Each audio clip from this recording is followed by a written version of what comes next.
So our topic is how to recognize nominative, accusative, dative in the sentence. Nominative,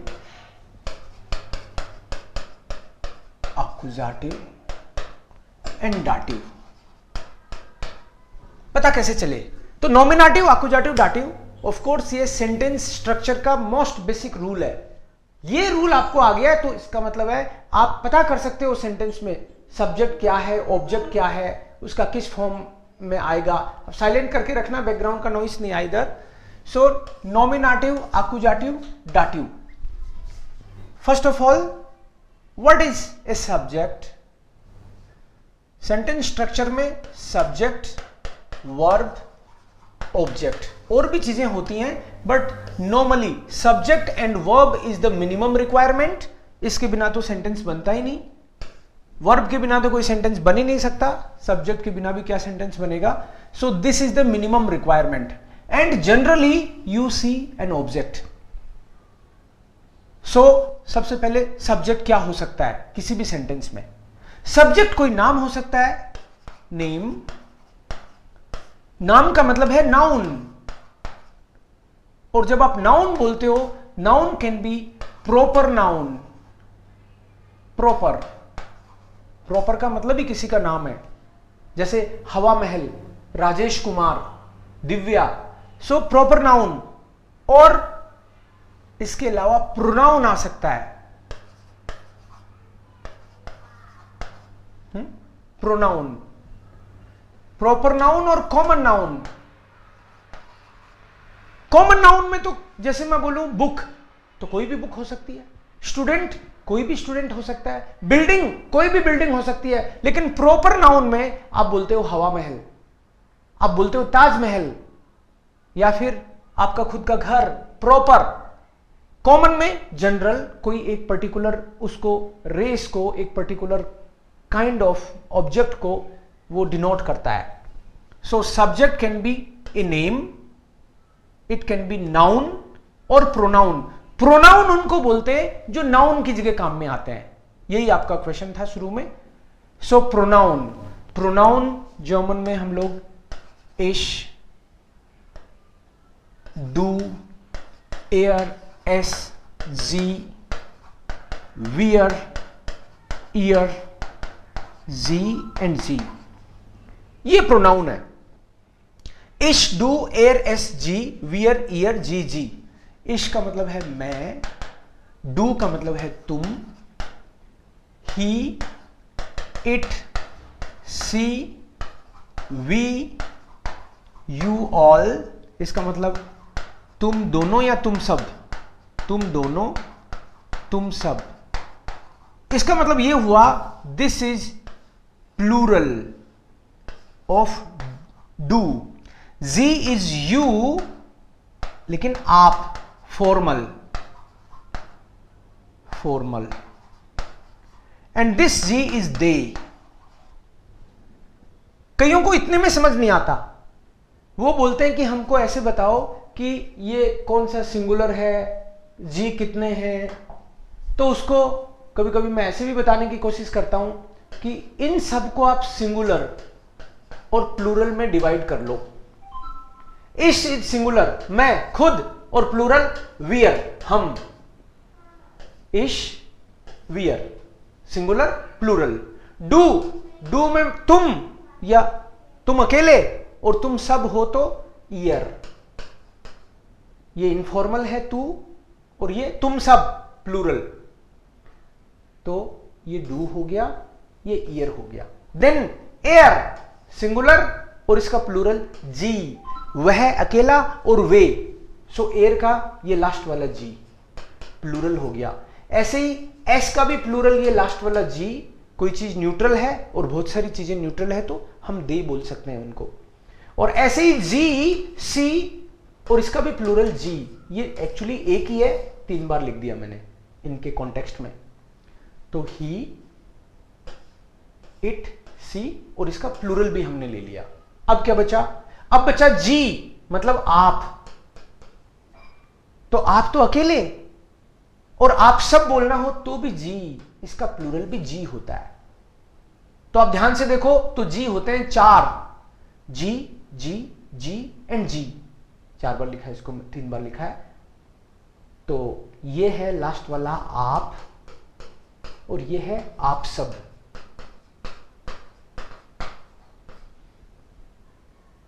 ये है मैं, और ये है हम, मैं और हम, मैं, हम, तू, तुम सब या तुम दोनों, एयर, ही, दे, इट, दे, सी एंड दे। ये तो हुआ सिंगुलर प्लूरल, बट ये हमने बात की है पर्सनल प्रोनाउंस की। ये भी पर्सनल प्रोनाउन ही है, इनको अलग तरीके से लिख दिया। सेंटेंस में आप देखेंगे हम लोगों को पता कैसे चलता है। अब ये जो पर्सनल प्रोनाउन है, ये तो हो गया एक जनरल टेबल केवल नॉमिनेटिव के लिए। इसको हमने लिखा इश, डू, एयर, एस जी, वियर, ईयर, जी एंड जी, यही लिखा था मैंने दोनों तरफ। This is actually nominative. Nominative का मतलब ही है I am talking about subject. ये काम में टेबल तभी आएगी जब सब्जेक्ट की बात हो, मैं की बात हो, मुझे की बात हो तो नहीं आएगी। ये इसके लिए बाकायदा टेबल है। नॉमिनेटिव, आकुजाटिव, डाटिव, जब भी आपको कोई बोले नॉमिनेटिव, आकुजाटिव, डाटिव, पूरा समझने के बाद में, पूरा ध्यान से सुनने के बाद में लोग कहते हैं वो तो ठीक है, लेकिन ये बताओ नॉमिनेटिव आकुजाटिव होता क्या है। पूरा समझने के बाद में भी यही क्वेश्चन होता है। तो उनको मैं बोलना चाहता हूं कि भाई नॉमिनेटिव कुछ नहीं है, सब्जेक्ट है, आकुजाटिव ऑब्जेक्ट है, और डाटिव भी ऑब्जेक्ट है। ठीक है, तो ऑब्जेक्ट, ये भी ऑब्जेक्ट, ये भी ऑब्जेक्ट, तो फिर ये बताओ कि लेना कौन सा है, इसकी भी बात करेंगे हम लोग। पहले इसका बाकी की फॉर्म लिखते हैं हम लोग। नॉमिनेटिव की फॉर्म तो लिख दी मैंने इसकी, पर्सनल प्रोनाउन की। अब इसकी आकुजाटिव और डाटिव की फॉर्म लिखते हैं, फिर आपको समझ में आएगा कि कौन सा कब यूज करना है। इश, मिश, मियर, इश तो सब्जेक्ट के लिए है, तो अलग कलर में लिख देता हूं। इश, मिश, मियर, डू, डिश, डियर, एयर, इन, ईम, एस, एस, ईम, जी, जी, ईयर, वियर, उन्स, उन्स, ईयर, ऑइश, ऑइश, जी, जी, ईनन, जी, जी, ईनन। ये सेकंड वाली जो है वो आकुजाटिव है, और थर्ड वाली है वो डाटिव की टेबल है ये की टेबल, मतलब इसी, इसका रूप है मिश, और मियर भी इसका रूप है।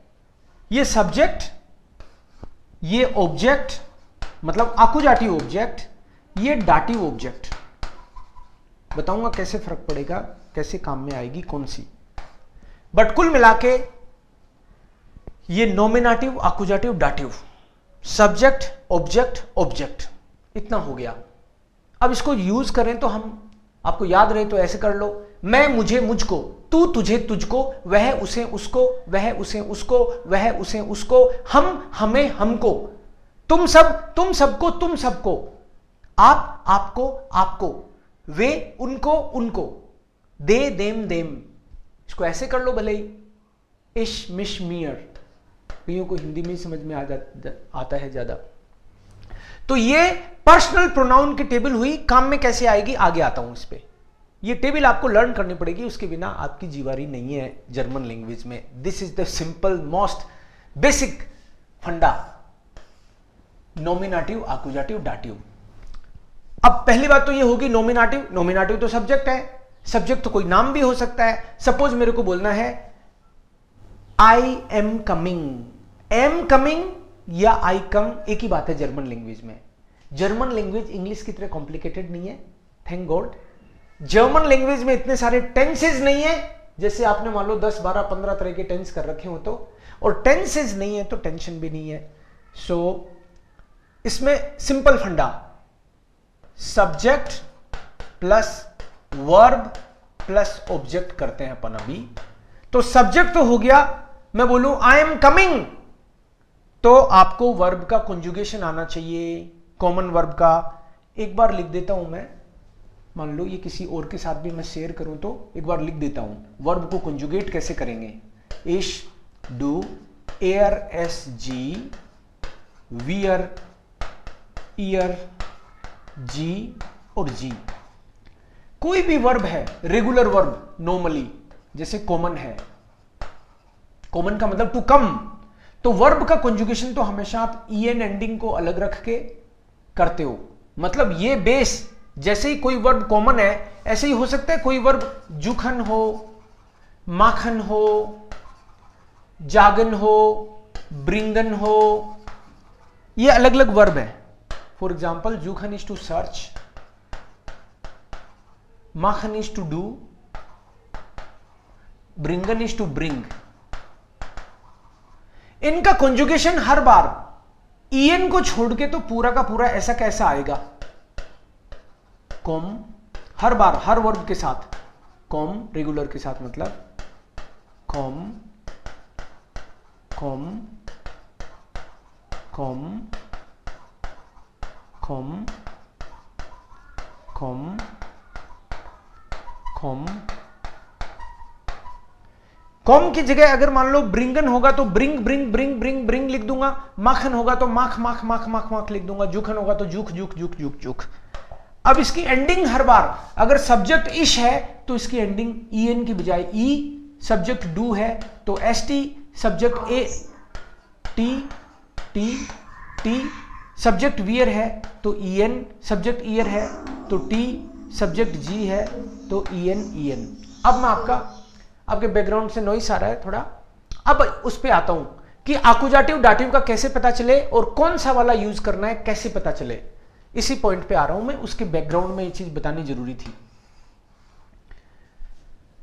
वर्ब है जुखन, वर्ब है कॉमन, तो अगर मेरे को बोलना है आई एम कमिंग तो मैं बोलूंगा इश कोमे, इसके साथ तो कोमे ही आ सकता है, this is the ending fix, इश कोमे, आई एम कमिंग।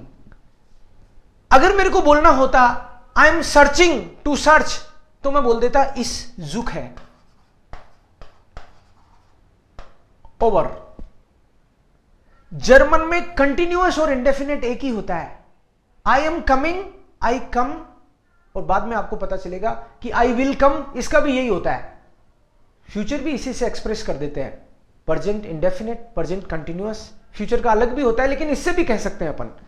तो इस जुक है का मतलब है आई एम सर्चिंग, इस जुक है का मतलब है आई सर्च, और इस जुक है का मतलब कभी कभी यह भी होता है आई विल सर्च।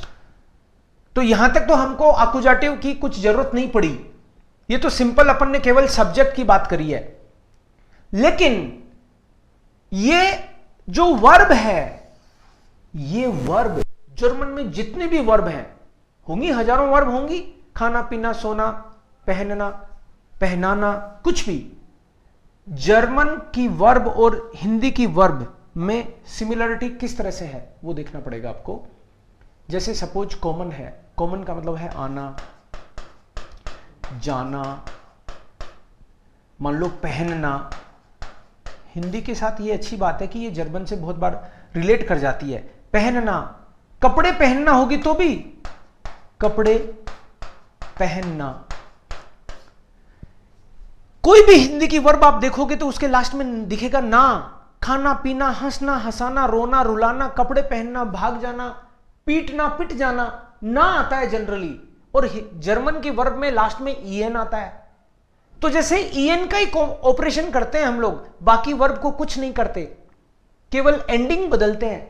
ऐसे ही अच्छी बात है कि हिंदी में भी हम लोग केवल एंडिंग बदलते हैं, चाहे वर्ब इतनी सी हो चाहे इतनी बड़ी हो, हम केवल उसकी एंडिंग बदलते हैं।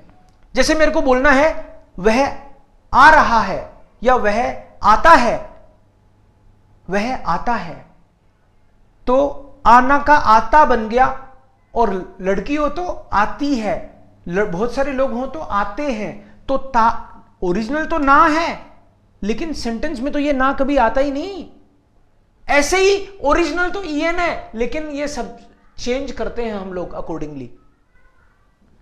तो ऐसे ही वह कपड़े पहनता है, वह कपड़े पहनती है, वे कपड़े पहनते हैं, एंडिंग बदलते हैं हम लोग। तो यहां भी एंडिंग ही बदल रहे हैं अपन लोग। तो इस जुक है, वियर बोलना हो तो वियर जुखन हो जाएगा, दे बोलना हो जी जुखन हो जाएगा। अब इसका आकुजाटिव का और डाटिव का कैसे पता चले कि ऑब्जेक्ट ये वाला आएगा कि ये वाला आएगा? ये आपको तब पता चलेगा जब आपको ये पता चल जाए कि वर्ब जितनी भी हैं वो तीन ही कैटेगरी में सिमटी हुई है। Verb can be either nominative, accusative और डाटिव, इनके अलावा चौथी कैटेगरी नहीं है। सो नॉमिनेटिव, आकुजाटिव और डाटिव ये वर्ब तीन ही तरह की हैं, टोटल वर्ब ही तीन तरह की हैं। तो तीनों तरह की वर्ब आपको पता चल जाएं तो क्या हजारों वर्ब हम रटेंगे कौन सी किस कैटेगरी में है? नहीं, रटने की जरूरत नहीं है, केवल ये फॉर्मूला देखना है आपको। नॉमिनेटिव वर्ब यही है, बस ये लिखी तो नहीं, हाँ लिख देता हूं। नॉमिनेटिव वर्ब केवल 4 ही है, नॉमिनेटिव वर्ब केवल 4 है पूरी जर्मन में। वो है जाइन, हाइसन, वेर्डन, ब्लाइबन। इनको कंजुगेट कर लेंगे अपन।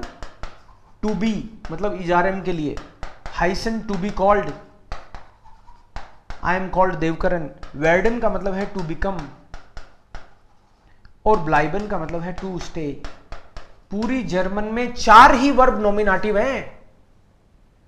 और डाटिव, डाटिव भी थोड़ी सी है, ये वर्ब डाटिव है। सपोज डाटिव वर्ब की एक अच्छी बात यह है कि काफी दिनों से मैं जर्मन पढ़ा रहा था, तो शायद जर्मनी में लगा कि अच्छा पढ़ा रहा है, तो उन्होंने डाटिव वर्ब को मेरे नाम के साथ ही जोड़ दिया। मैं देवकरण हूं, उन्होंने बोला देव जी है पास। अच्छे से पढ़ा रहा है बंदा। देव जी है पास, देव जी है पास। अभी for the time being A1 के लिए हम लोग पढ़ रहे हैं, A2 के लिए पढ़ रहे हैं, B1 के लिए पढ़ रहे हैं हम लोग। मतलब हमको बेसिक स्ट्रक्चर्स अच्छे से आने चाहिए। आप इन वर्ब्स को केवल देख लोगे तो आपको पता चलने लग जाएगा कि आकुजाटिव डाटिव का कैसे क्या खेल होता है। सो देव जी है पास, देव ये वर्ब कौन सी है?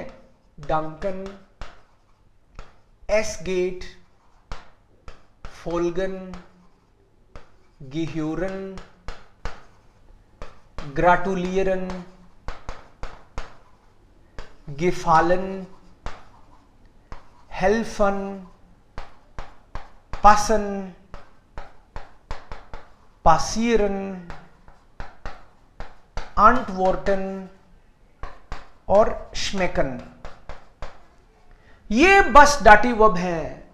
अगर यही डाटिव वर्ब हैं और यही नॉमिनेटिव वर्ब है तो बच गई वो सारी आकुजाटिव, फिर तो कोई टेंशन ही नहीं है।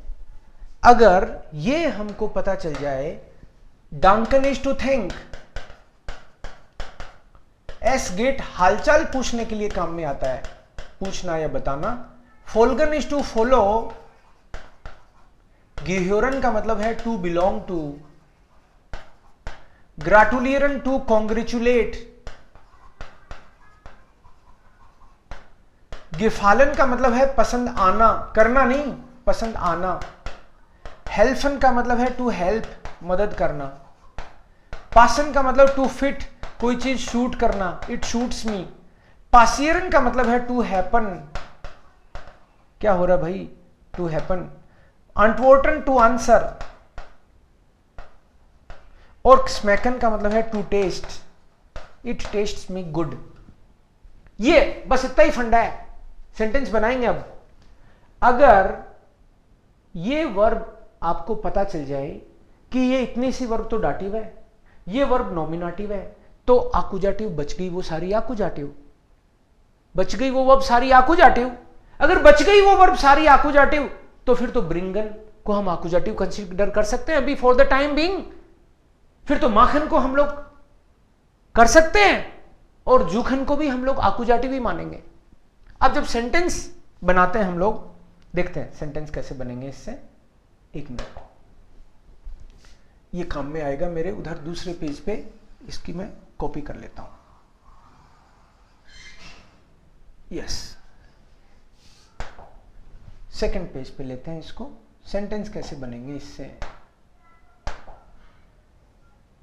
ओके, ये है नॉमिनेटिव, आकुजाटिव, डाटिव वाली बेसिक टेबल आपकी पर्सनल प्रोनाउन की। अब मेरे को ये पता चल गया कि देव जी है पास तो डाटिव वर्ब है। देव जी है पास, ये तो वर्ब डाटिव है, दोबारा मीनिंग नहीं लिखूंगा इसका। और जाइन हाइसन वेर्डन ब्लाइबन, ये है नॉमिनेटिव वर्ब, ये है डाटिव वर्ब।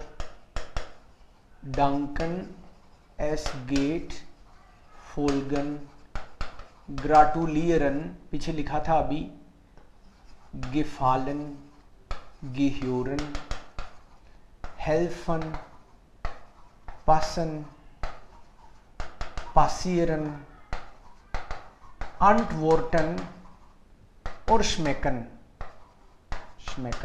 मीनिंग नहीं लिखूंगा अभी। ये हो गई डाटिव वर्ब और ये हो गई नॉमिनेटिव वर्ब। और माखन वर्ब इनके में है नहीं, जुखन वर्ब इसमें है नहीं, काउफन वर्ब इसमें है नहीं, लाखन वर्ब इसमें है नहीं, ब्रिंगन वर्ब दिख नहीं रही मुझे। तो फॉर द टाइम बीइंग आपको जुखन दिखे, बेजुखन दिखे, आपको लीबन दिखे कहां से आएगी तो दिखेगी। हां, तो जुखन का मतलब है टू सर्च, काउफन का मतलब है टू परचेज। बाद में कोई एक आध चीज और भी बताऊंगा, but for the time being आप केवल इसको, बेजुखन इज टू विजिट और लीबन का मतलब है टू लव। अब मुझे सेंटेंस बनाना है, I am searching you, I am searching you, या फिर आई सर्च यू। जर्मन में तो कोई फर्क ही नहीं है, एक ही बात है जर्मन में तो।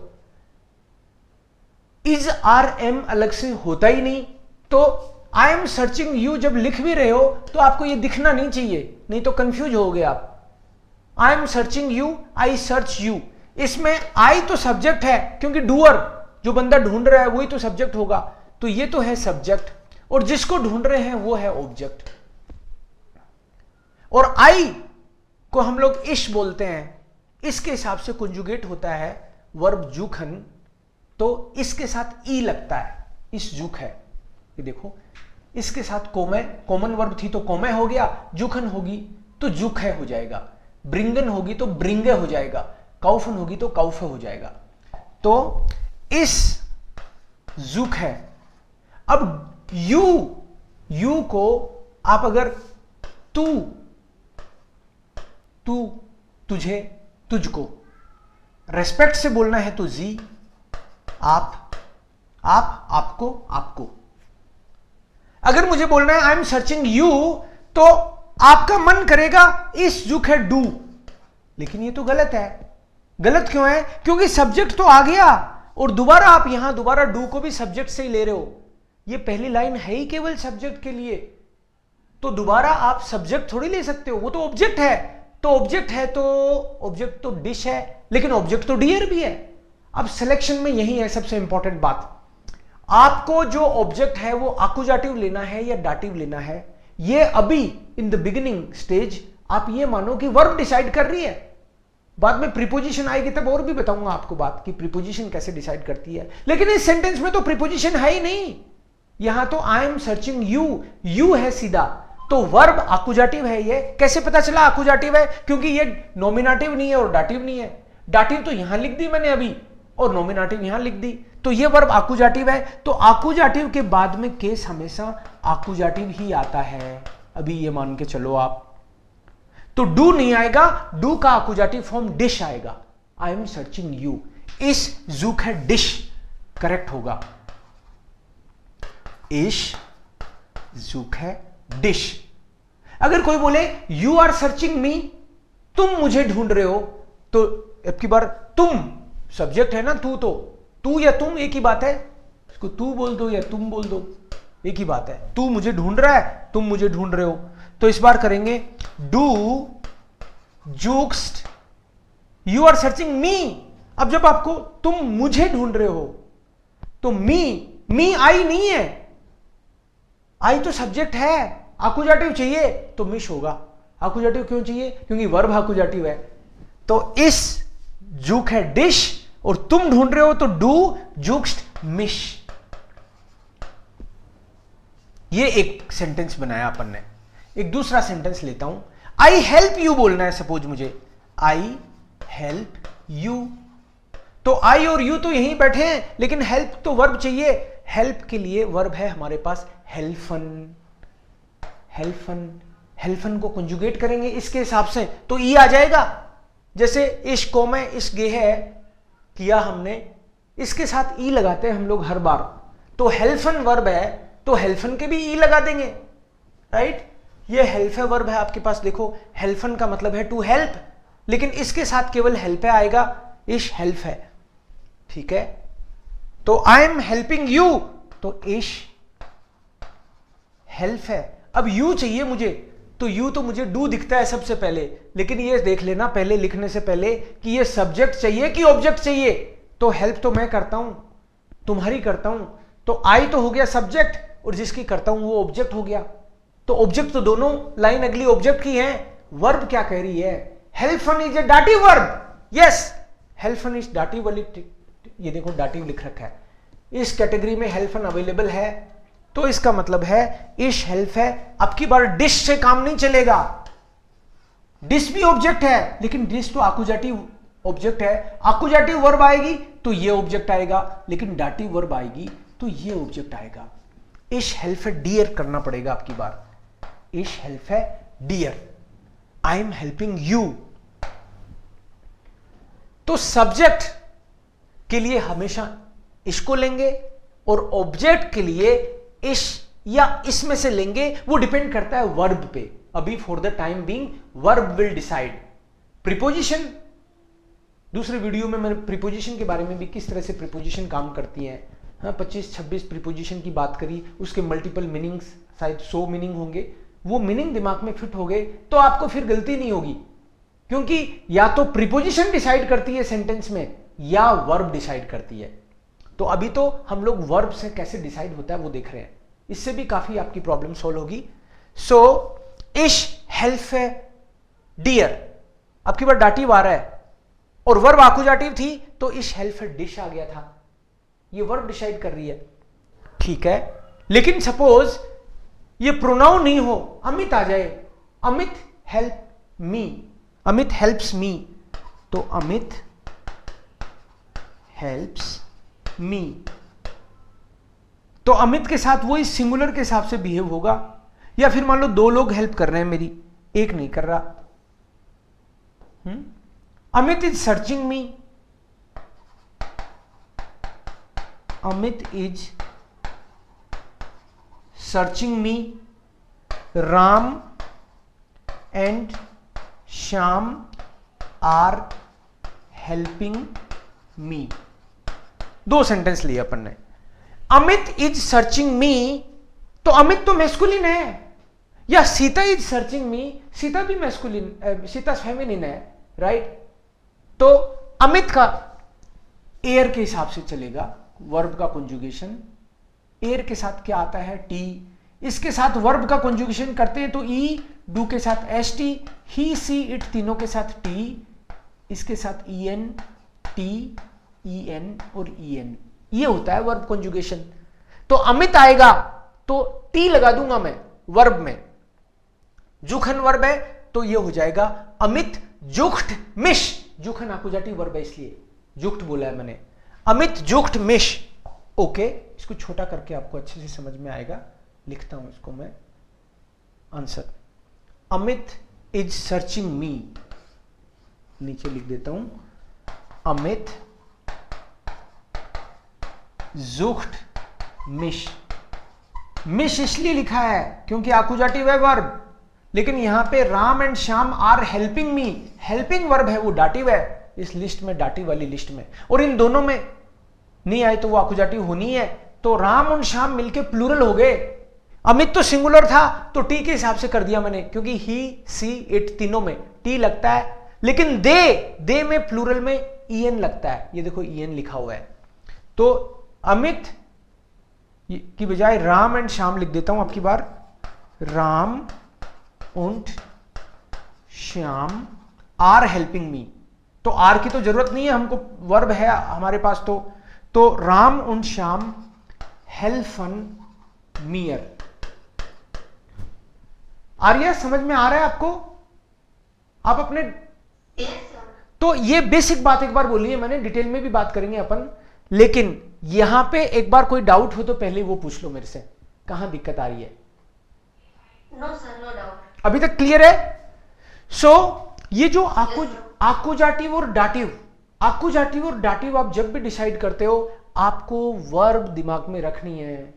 वर्ब आपके पास नॉमिनेटिव, आकुजाटिव, डाटिव के अलावा कोई कैटेगरी आनी नहीं चाहिए। बट जैसे मान लो आप A1 से A2 में आते हो, तो एक चीज और बताता हूं मैं उसके बाद में। नॉमिनेटिव, आकुजाटिव वर्ब आपको पता चल गई, डाटिव वर्ब भी आपको पता चल गई। नॉमिनेटिव वर्ब को एक बार वापस लिखूंगा, nominative verbs are only 4. These are join, heißen, werden, bleiben. ये 4 वर्ब हैं पूरी जर्मन में नॉमिनेटिव। डाटिव वर्ब आपको बताई मैंने, डाटिव वर्ब्स देव जी हैं पास, लिखने की जरूरत नहीं है, देव जी है पास, इसका मीनिंग वगैरह लिखने की जरूरत नहीं है, आपको बस ये दिखना चाहिए।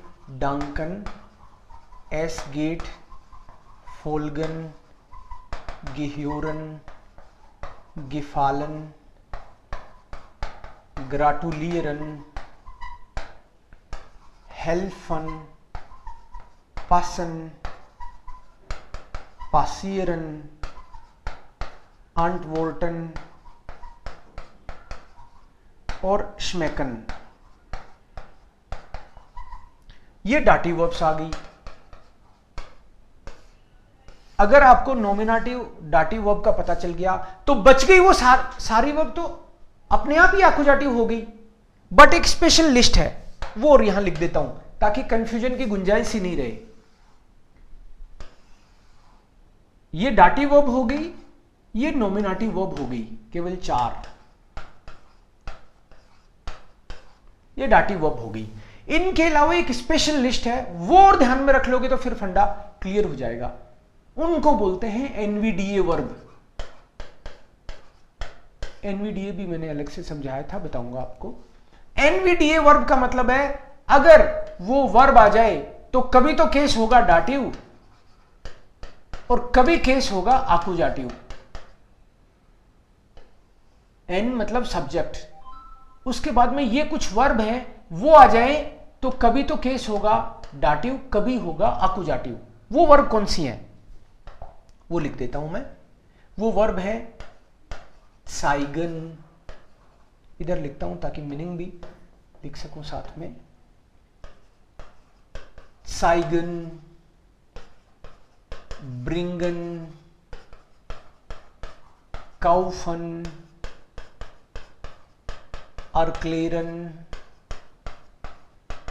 अर्थसेलन, गेबन, एम्फेलन, जागन, फोरलेजन। साइगन का मतलब है टू शो, ब्रिंगन इज टू ब्रिंग, काउफन का मतलब है टू परचेज, अर्क्लेरन इज टू एक्सप्लेन, अर्थसेलन का मतलब है टू नरेट, कोई स्टोरी वगैरह बताना, टू नरेट। गेबन इज टू गिव, एम्फेलन का मतलब है टू रिकमेंड, जार्गन इज टू से, फॉर लेजेंड का मतलब है to read loud for someone. Okay, जैसे ये वर्ब है, इन वर्ब में, एनवीडीए वर्ब में, डबल ऑब्जेक्ट लेने वाली वर्ब्स में हमेशा आपको वो सेंस दिखेगा किसको और क्या। किसी एक सेंटेंस में अगर किसको और क्या का मीनिंग आए, जैसे I show you the way, अब कोई कहे इसमें कोई और आ गया तो और वर्ब नहीं आएगी, आएगी तो उसका मतलब भी यही निकलेगा किसको और क्या। जैसे मान लो मैं एक सेंटेंस लिखता हूं, I show you the way, I show you the way, मैं तुमको रास्ता दिखाता हूं, तो सब्जेक्ट वर्ब किसको क्या, क्या मतलब रास्ता, किसको तुमको। तो ऐसे में ये जो डाटिव होगा वो पर्सन होगा हमेशा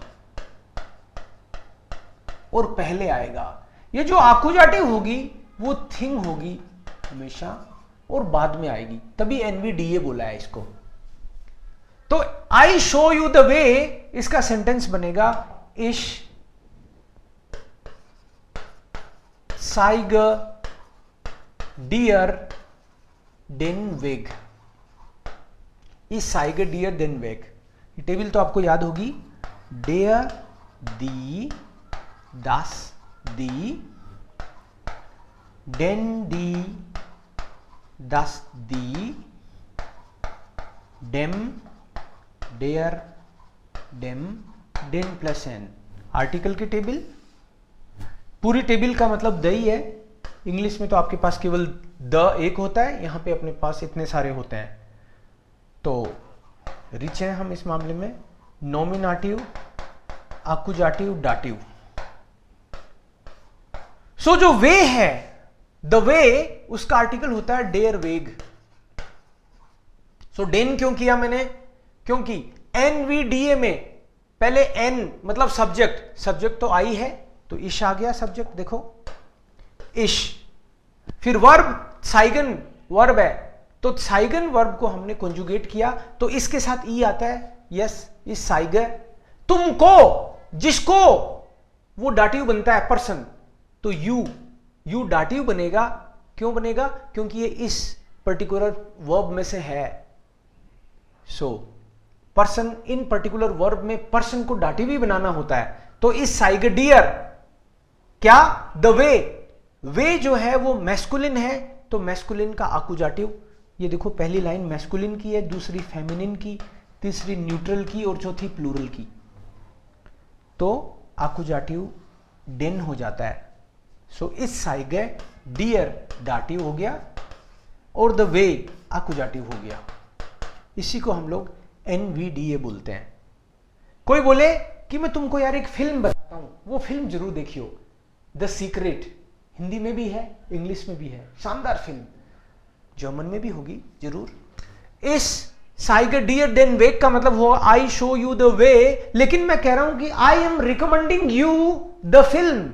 अभी जो बताई ये फिल्म रिकमेंड कर रहा हूं, जरूर देखना आप। आई रिकमेंड, तो रिकमेंड के लिए वर्ब है हमारे पास एम्फेलन। यू, तो अगेन इश एम्फेल है। अब की बार भी किसको क्या, फिल्म भी डेयर फिल्म होती है, तो आई एम रिकमेंडिंग यू, जिसको, वो डाटिव, तो यू तो डियर हो जाएगा, डू डिश डियर, यहां लिख दिया मैंने वैसे already. I am recommending you the film, देन फिल्म हो जाएगा।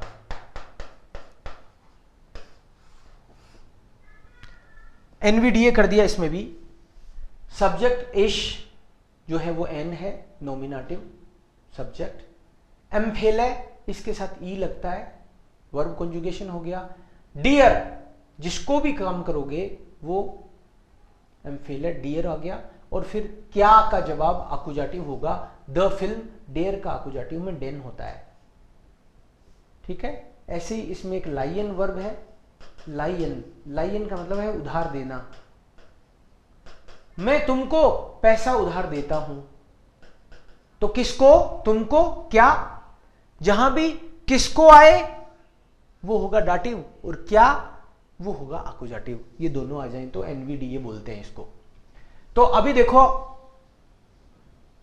नॉमिनेटिव वर्ब आपको पता है, ये वर्ब आएंगी तो नॉमिनेटिव केस होगा हमेशा, ये वाली वर्ब आएंगी तो हमेशा डाटिव केस होगा, और ये वाली वर्ब आए तो हमको पर्सन आने पे डाटिव लेना है और थिंग आने पे आकुजाटिव लेना है। इसके अलावा कोई भी वर्ब आ जाए तो उसको तो डाटिव लेना ही है, क्योंकि वर्ब भी 3 तरह की है, nominative, accusative, dative. Nominative, dative, बच गई सारी आकुजाटिव, लेकिन इन पर्टिकुलर वर्ब में पर्सन आने पे डाटिव, थिंग आने पे आकुजाटिव। Arya, Yes sir. ये बताओ ये समझ में आया कि नहीं? Yes sir. हाँ, मैं और हाँ, तो और भी जो भी एक एक करके बेसिक फंडे सारे आपको मैं बता दूंगा, आपको बस लिस्ट बनानी है।